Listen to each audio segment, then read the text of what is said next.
Ders 1. Sağlıklı sohbet. Sorun değil.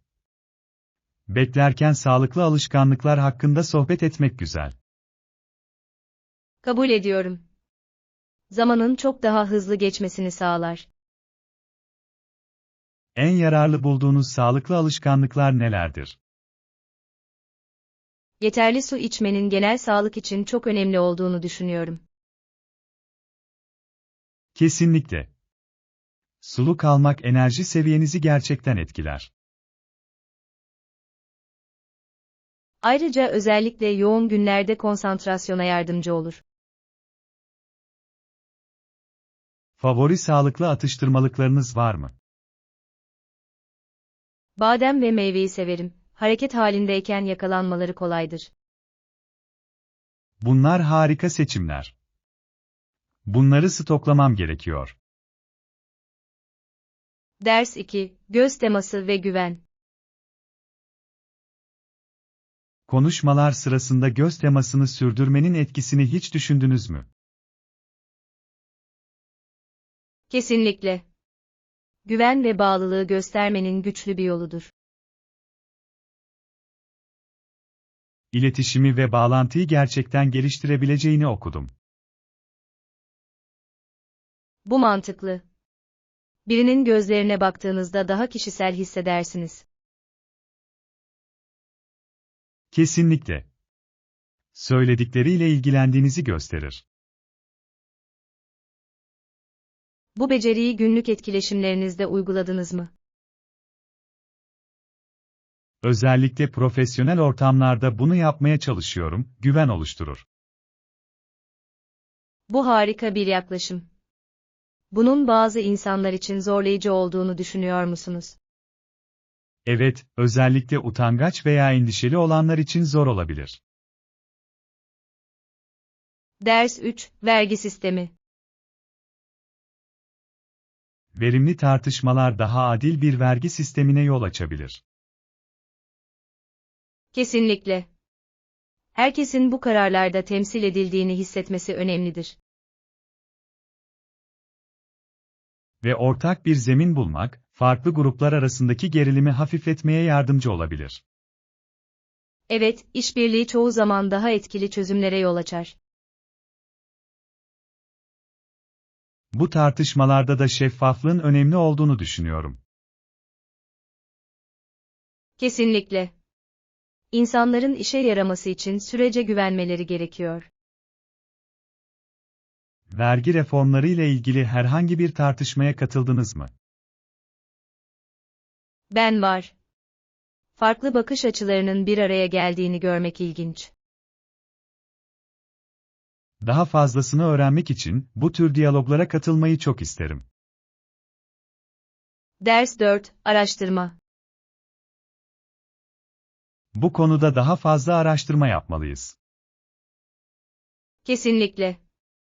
Gelin son gelişmeleri öğrenelim. Günümüzde internette çok fazla bilgi mevcut. Evet, akademik makale ve çalışmalara rahatlıkla ulaşabiliyoruz. Farklı bakış açılarını da karşılaştırmanın faydalı olacağını düşünüyorum. Bu harika bir fikir. Bu bize çok yönlü bir anlayış sağlayacaktır. Ayrıca bulgularımızı birlikte tartışmak daha ilgi çekici hale getirecektir. Kabul ediyorum. Bu konuya dalmak için biraz zaman ayıralım. Kulağa mükemmel geliyor.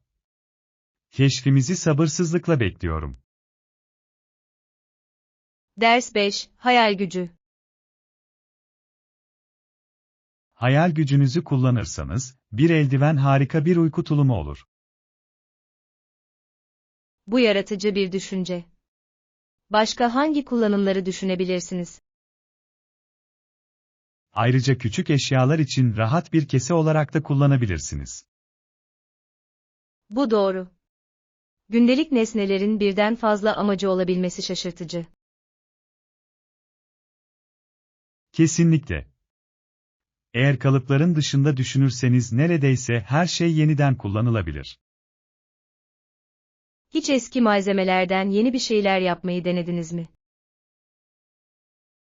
Evet, daha önce eski teneke kutulardan çiçek saksıları yapmıştım. Bu harika bir fikir. Yeniden kullanım hem eğlenceli hem de çevre dostudur. Kabul ediyorum. Yaratıcılığı ve sürdürülebilirliği aynı anda teşvik eder. Ders 6, şık seçimler.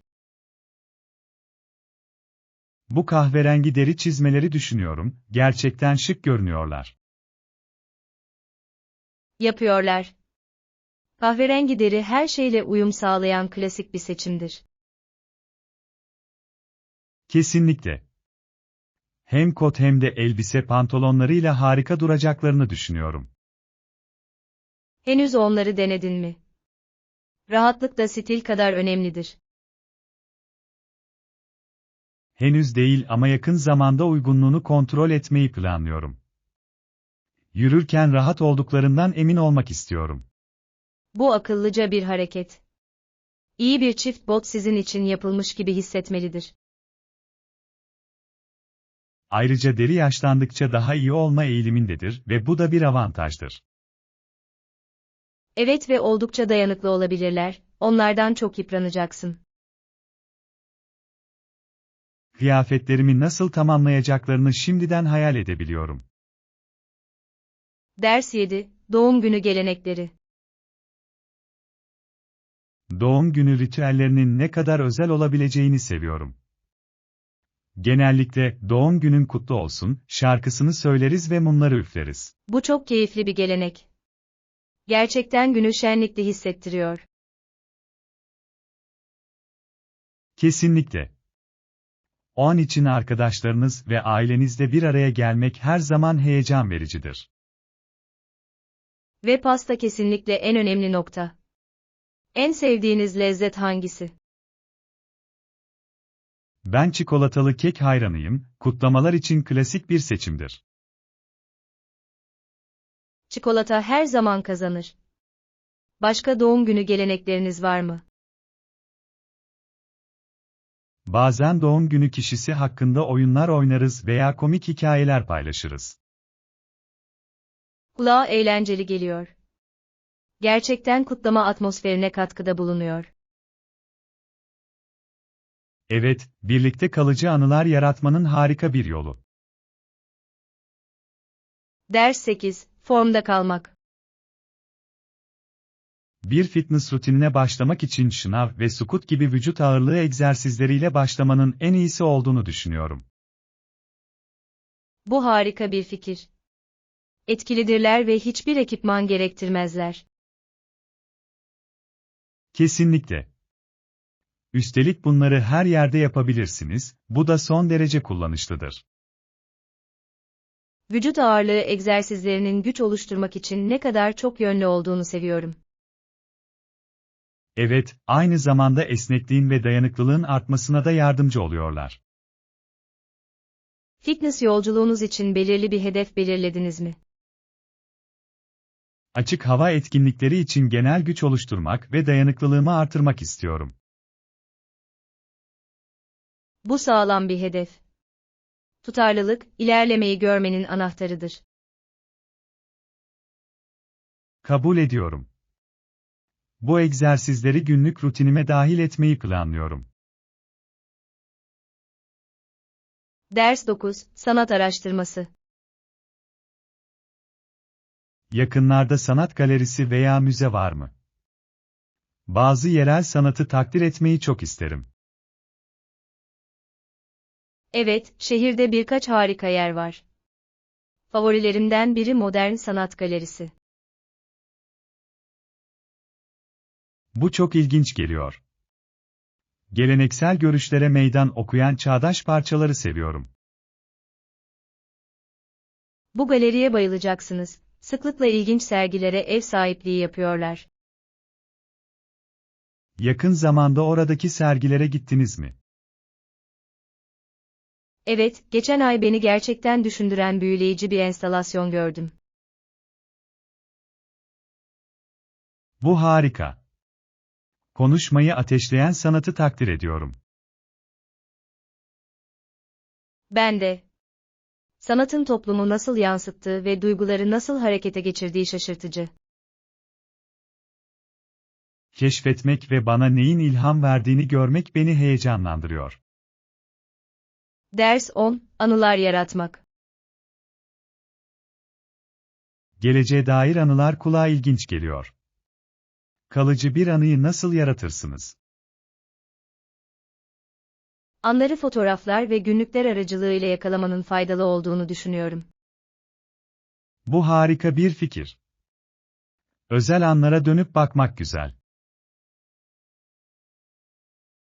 Evet, deneyimleri sevdiklerinizle paylaşmak onları daha da anlamlı kılıyor.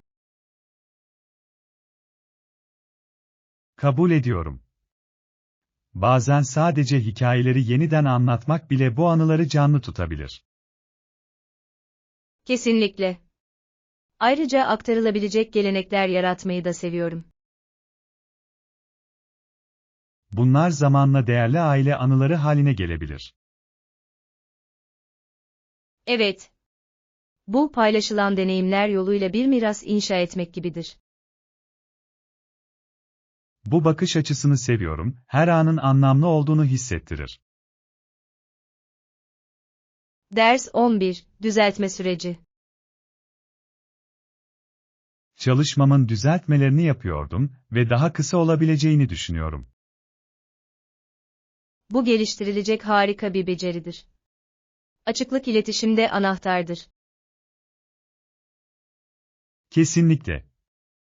Mesajımın kolayca anlaşıldığından emin olmak istiyorum. Geliştirilmesi gereken belirli alanlar buldunuz mu? Evet, bazı cümlelerin çok uzun olduğunu ve kısaltılabileceğini fark ettim.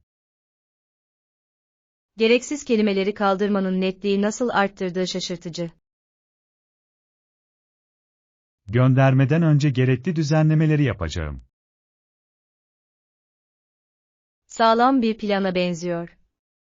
Çalışmanızı geliştirmek her zaman iyidir. Teşekkürler. Artık sizin katkılarınızla bu konuda kendime daha çok güveniyorum. Ders 12, Unutulmaz konaklamalar. Kalışımı planlama konusundaki yardımınız için teşekkür ederim. Bu deneyim beni heyecanlandırıyor. Konaklamanızı unutulmaz kılmayı amaçlıyoruz ve size yardımcı olmak için buradayım. Bu güven verici. Yeni yerleri gezmeyi ve keşfetmeyi seviyorum. Size harika yerel turistik yerler ve restoranlar önerebilirim. Bunu çok isterim. İçeriden ipuçları almak her zaman güzeldir. Ayrıca ihtiyacınız olabilecek rezervasyonlarda size yardımcı olabilirim. Bu kesinlikle bana zaman kazandıracak ve işleri kolaylaştıracaktır. Kesinlikle. Burada harika vakit geçireceğinizden emin olmak istiyorum.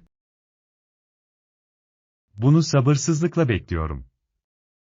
Bu kadar yardımcı olduğunuz için teşekkür ederim. Ders 13, Potluk gelenekleri. Ne harika bir gelenek.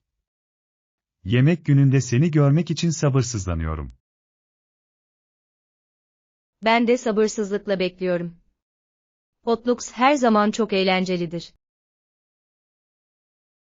Herkes kendine özgü bir şeyler getiriyor, bu da yemeği özel kılıyor. Evet ve arkadaşlarınızın yeni yemeklerini denemenin harika bir yolu. Etkinlik için meşhur makarna salatamı yapmayı düşünüyorum. Kulağa çok lezzetli geliyor. Eminim herkes bunu sevecektir. Umarım. Toplantılarda her zaman bir hit olur. Yemeği dengelemek için tatlı getireceğim. Mükemmel. Güzel yemekler ve kahkahalarla dolu harika bir gün olacak. Ders 14, Restoran bulma. Affedersiniz, bana en yakın restoranın nerede olduğunu söyleyebilir misiniz? Elbette.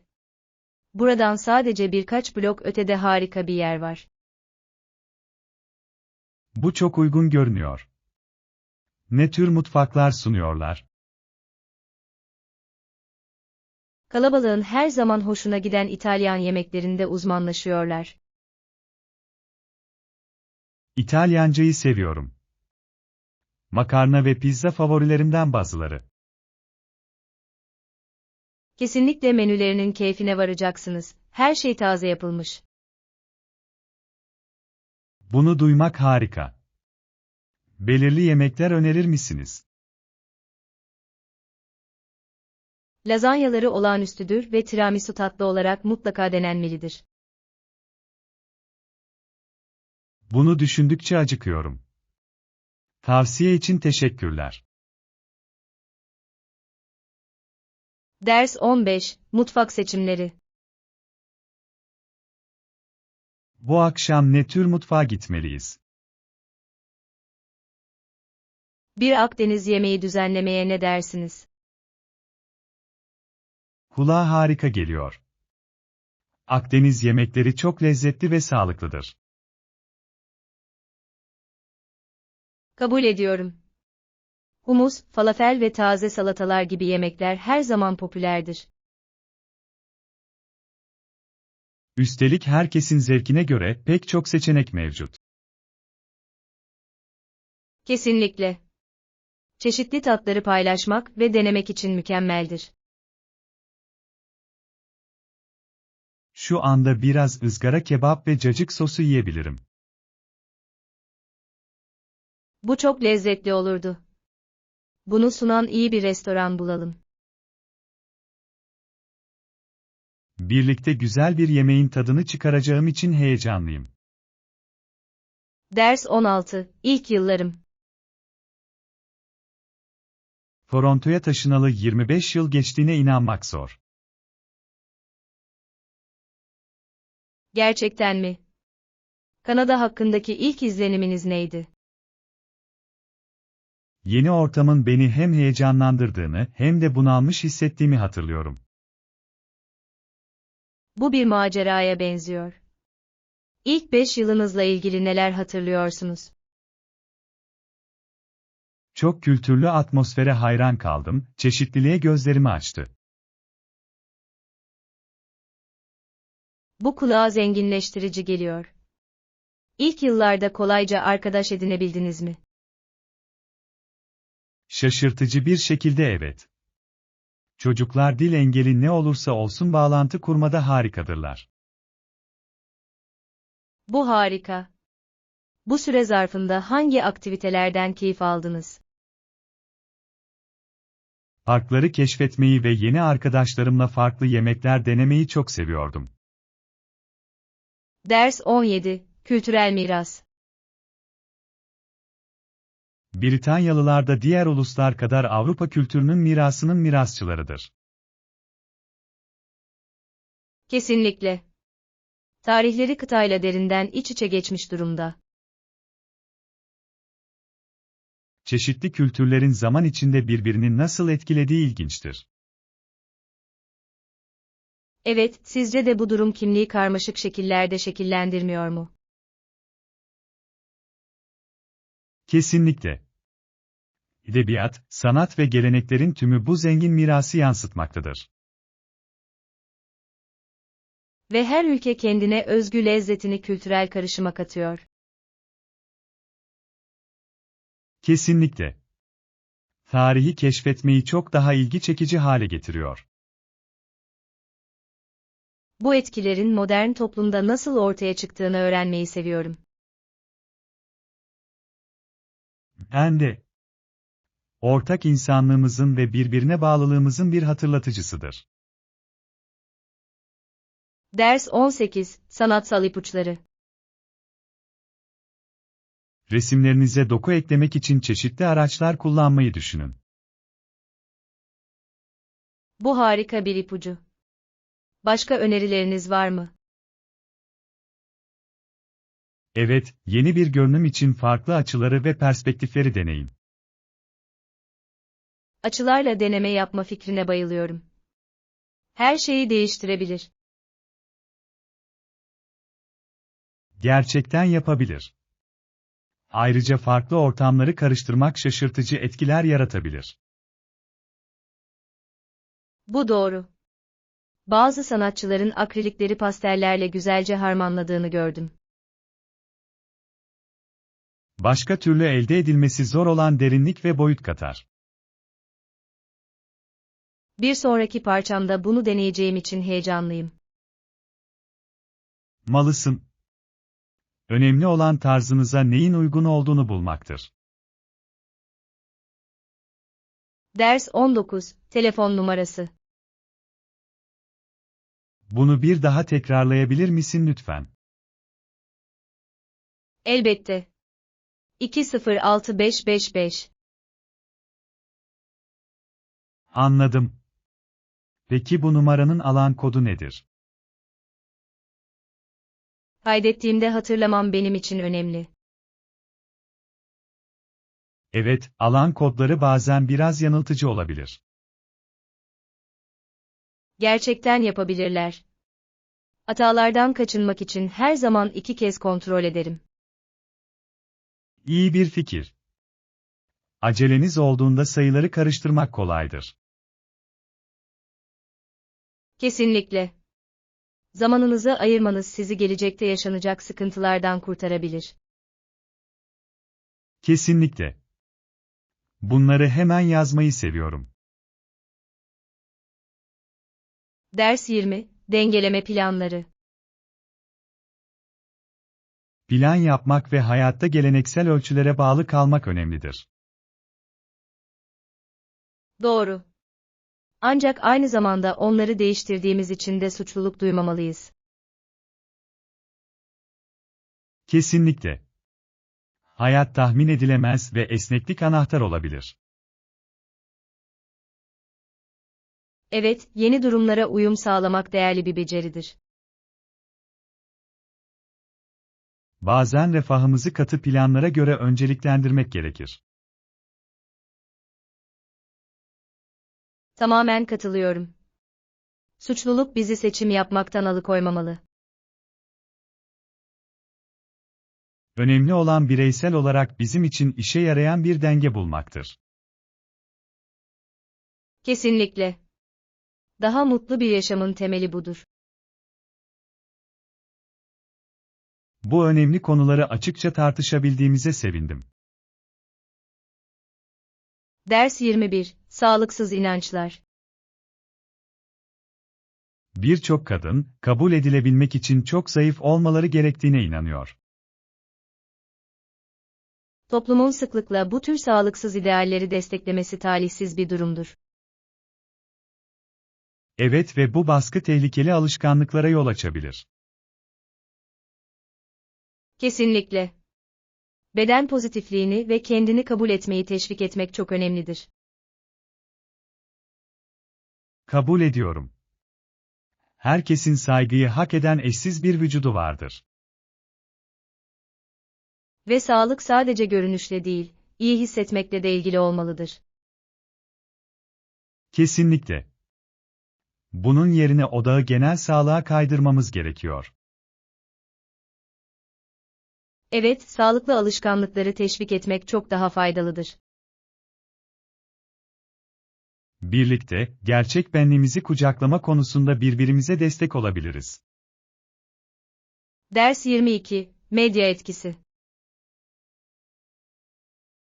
Bazı insanlar böyle bir programı izleyenlerin silah kullanma ihtimalinin daha yüksek olabileceğine inanıyor. Bu endişe verici bir düşünce. Medyanın davranış üzerinde önemli bir etkisi olabilir. Evet, medya tasvirlerindeki sorumlulukla ilgili soruları gündeme getiriyor. Tükettiğimiz mesajları dikkate almanın önemli olduğunu düşünüyorum. Kesinlikle. Medyada şiddete ilişkin tartışmalar günümüzde oldukça günceldir. İzleyicilerde eleştirel düşünmeyi teşvik etmek çok önemlidir.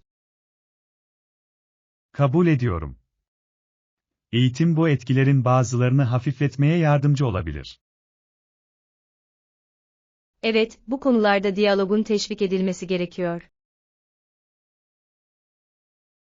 Her şey güvenli ve bilgili bir topluluğu teşvik etmekle ilgilidir. Ders 23, Maraton Mirası.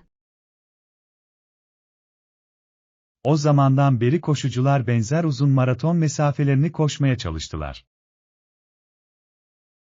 Evet, geleneğin 20. yüzyılda da devam etmesi büyüleyici. Uzun mesafe koşusu, bugün birçok kişiye ilham veren zengin bir tarihe sahiptir. Kesinlikle. Sporun ne kadar geliştiğini görmek şaşırtıcı.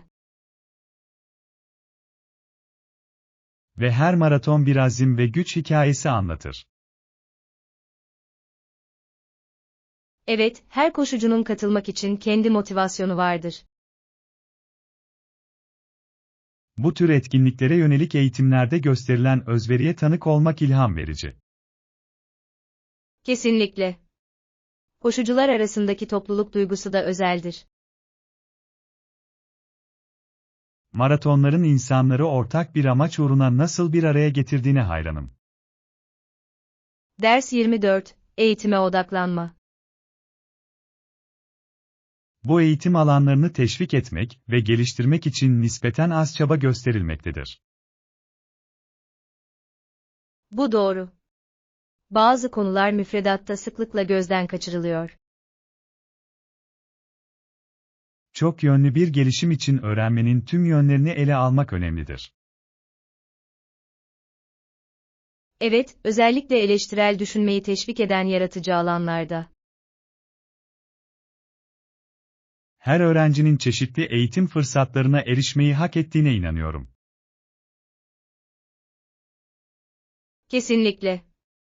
Tutkuları ve yetenekleri beklenmedik şekillerde ateşleyebilir. Eğitimde daha dengeli bir yaklaşımı savunmamız gerekiyor. Evet, geleneksel konuların yanı sıra yaratıcılığı da geliştirmek çok önemli. Birlikte gelecek nesillere fayda sağlayacak değişiklikler için baskı yapabiliriz. Ders 25, Yemek pişirme ipuçları. Kesinlikle. Makarna hazır olduktan sonra tuzlu suda birkaç dakika haşlayacağız. Bu yeterince basit geliyor. Aklınızda belirli bir zamanlama var mı? Türüne bağlı olarak yaklaşık 5 ila 7 dakika yeterli olacaktır. Makarnanın yemeklerde bu kadar çok yönlü olabilmesine bayılıyorum. Evet, birçok sos ve malzeme ile iyi uyum sağlar. Yapmayı en sevdiğiniz makarna yemeği hangisi? Taze domates soslu spagetti yapmayı seviyorum, bu klasik. Kulağa çok lezzetli geliyor. Bir dahaki sefere bunu deneyebilirim. Malısın. Yemek masasında her zaman kazanandır. Ders 26, Egzersiz keyfi. Birçok insan egzersiz yaparken kendilerini çok iyi hissettiklerini fark eder. Bu çok doğru. Fiziksel aktivitenin ruh halinizi nasıl artırabileceği şaşırtıcı. Kesinlikle. İyi bir antrenmanın ardından kendimi her zaman daha enerjik ve pozitif hissediyorum. Aynı şekilde. Stresi azaltmanın doğal bir yolu gibi. Ayrıca, aynı derecede önemli olan fiziksel sağlığa da yardımcı olur. Kesinlikle. Düzenli egzersiz genel refahı artırabilir.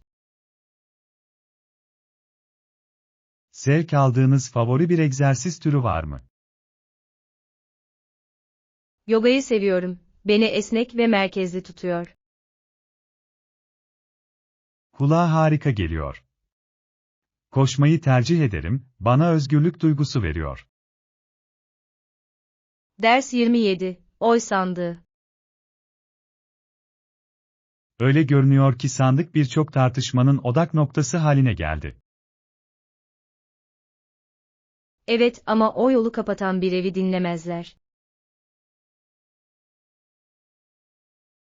Kesinlikle. Erişimin bu şekilde sınırlı olması sinir bozucu. Neyse ki fikirlerimizi ifade etmek için önümüze pek çok alternatif çıkıyor. Bu doğru. Hala sesimizi duyurmanın yollarını bulabiliriz. Katılmanın farklı yollarını düşündünüz mü? Ben var. Topluluk forumlarına katılmak harika bir başlangıç olabilir. Bu iyi bir fikir. Tartışmalara katılmak gerçekten yardımcı olabilir. Evet ve daha fazla insanı sohbete katılmaya teşvik eder. Ders 28, Polinezya etkisi.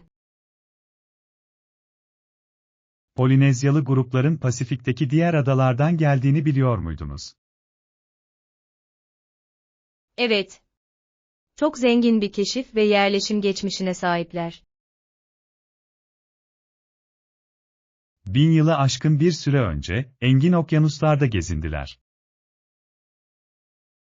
Kendilerine rehberlik etmek için yıldızları ve okyanus akıntılarını nasıl kullandıkları etkileyici. Kesinlikle. Deniz hakkındaki bilgileri büyüleyici ve ilham verici. Farklı ortamlara nasıl uyum sağladıklarını görmek de şaşırtıcı. Evet, her adanın bu uyarlanabilirliği yansıtan kendine özgü bir kültürü vardır. Gelenekleri ve yaşam tarzları hakkında daha fazla bilgi edinmek isterim. Ben de. Onların deneyimlerinden öğreneceğimiz çok şey var. Ders 29, Sahil evi avı. Kesinlikle. Şimdi müsait sahil evlerini aramaya başlayalım. Eğlenceli bir maceraya benziyor. Aklınızda belirli bir yer var mı? Sahile yakın, plaja erişimi iyi olan bir yer düşünüyordum. Mükemmel. Suya yakın olmak çok ferahlatıcı. Evet, güneşin ve denizin tadını çıkararak vakit geçirmeyi çok isterim. Aramıza kaç kişinin katılacağını düşündünüz mü? Bu deneyim için yanınızda birkaç arkadaşınızın olmasının harika olacağını düşünüyorum. Kesinlikle. Plaj tatilleri söz konusu olduğunda ne kadar çok olursa o kadar neşeli olur. Birlikte yapabileceğimiz tüm eğlenceli aktiviteleri şimdiden hayal edebiliyorum. Ders 30, zamanı anlamak. Bir yıl, dünyanın güneş etrafında dolaşması için gereken süredir.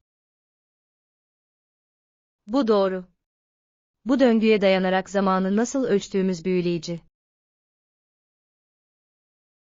Ancak tarihin büyük bölümünde insanlar bu kadar kesin yöntemlere sahip değildi. Kesinlikle. Mevsimleri takip etmek için doğa olaylarından yararlandılar. Zaman anlayışımızın yıllar içinde nasıl geliştiği ilginçtir. Evet ve bugün günlük yaşamımızı nasıl etkiliyor? Farklı kültürlerin zamanı nasıl farklı algıladıklarını merak ediyorum. Bu daha fazla araştırılacak ilginç bir konu olacaktır. Kesinlikle. Zamanla bağlantımız hakkında öğrenecek çok şey var. Ders 31, Tarihte yolculuk. Lisemizi nerede gördüğümüzü, ardından St. Catherines'e ve ardından Niagara Şelalesi'ne gittiğimizi hatırlıyorum. Bu anıları geri getiriyor. Bu geziler her zaman çok eğlenceliydi. Evet. Her mekanın kendine has bir çekiciliği ve anlatacak hikayeleri vardı.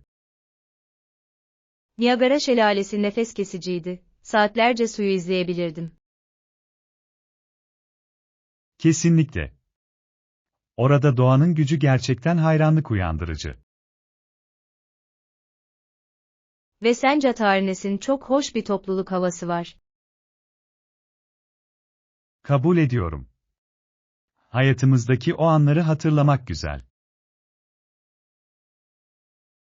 Kesinlikle bugün kim olduğumuzu şekillendirdiler. O yerleri tekrar ziyaret etmeyi ve yeni anılar biriktirmeyi çok isterim. Ders 32, Yerel Organik Mağaza. Evimin yakınında gerçekten keyif aldığım yerel bir organik mağaza var. Evinizin yakınında bir tane mi var? Bu harika. Evet, çok çeşitli taze ürünler ve sağlıklı atıştırmalıklar var. Organik ürünlere öncelik veren yerlerden alışveriş yapmayı seviyorum. Ben de. Yerel çiftçileri ve işletmeleri desteklemek iyi bir duygu. Ayrıca organik yiyecekler genellikle daha lezzetlidir ve çevre için daha iyidir. Kesinlikle. Son zamanlarda herhangi bir organik mağazayı ziyaret ettiniz mi?